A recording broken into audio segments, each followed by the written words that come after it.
Okay, so we're going to have a little look at the connectors, and we've got pattern pieces for 3 different connectors, one of which appears to have fallen on the floor.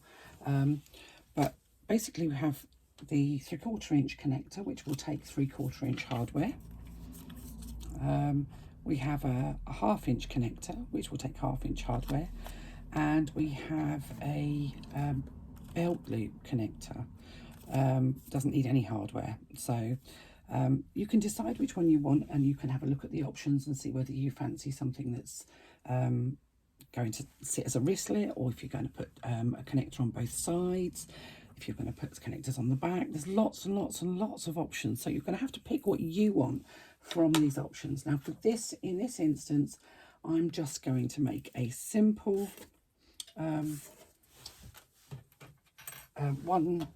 wristlet with one connector on one side.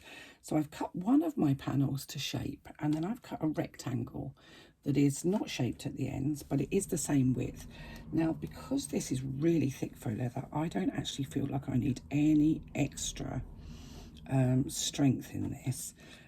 If you are using a slightly thinner faux leather or cork, then a piece of ribbon put through the middle, glued onto the middle either with a piece of fabric glue or a glue stick, will just give your little connectors a little bit of extra strength. So I'm just going to pop it. I've just popped a little bit of Fabri-Tac on, and I'm just going to pop my 2 pieces together, wrong sides together, and you can see that one is bigger than the other, so I've got a bit on the outside.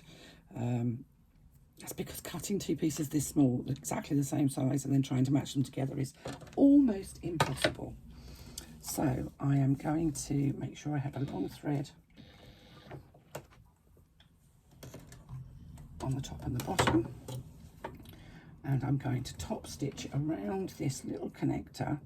And you're going to do exactly the same regardless of which connector you use, whether it's the 1/2 inch, 3/4 inch, or this long one.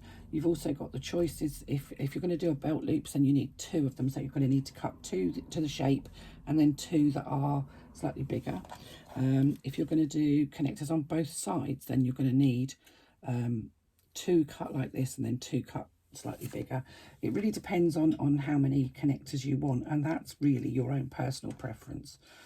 And we're not back stitching. I'm just going to top stitch around the outside of this connector,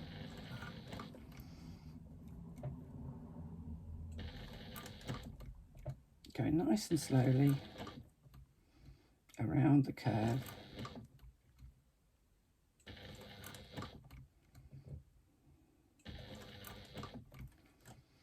And I'm using approximately 1/8 of an inch seam allowance, so it's nice and close to the edge.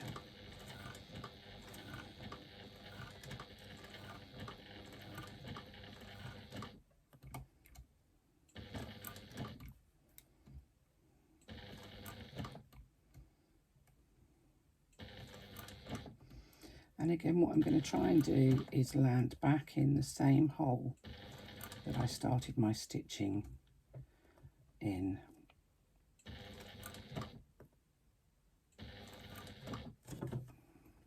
Raise my thread, pull my work out, trim off my threads. And again, I'm taking the 2 top threads of the 2 threads from the front of my work, and popping them back through the very last hole, so there's no obvious join, no obvious start and finish of my stitching. And I'm going to tie them off with my bobbin threads.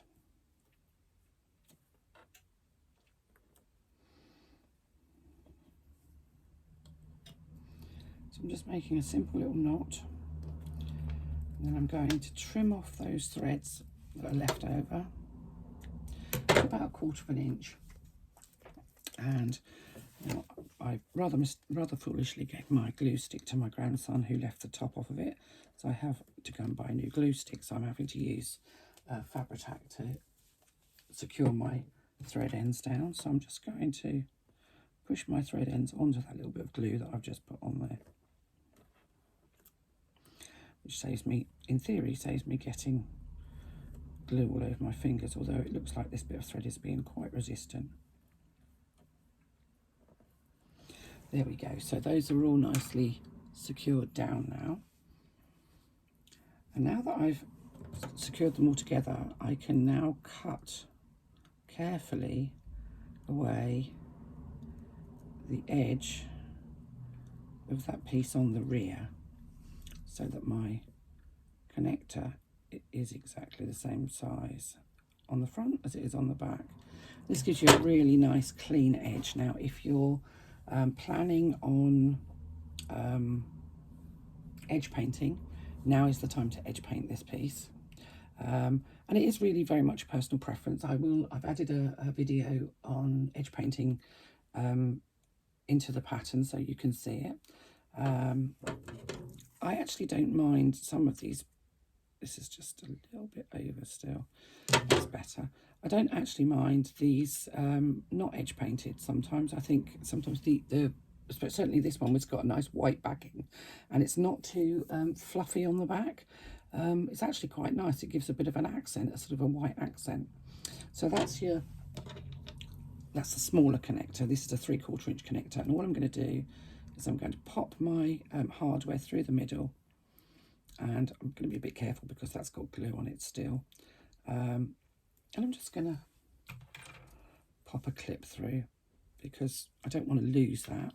And that's going to be kept out of the way until we get to the point where we fit it.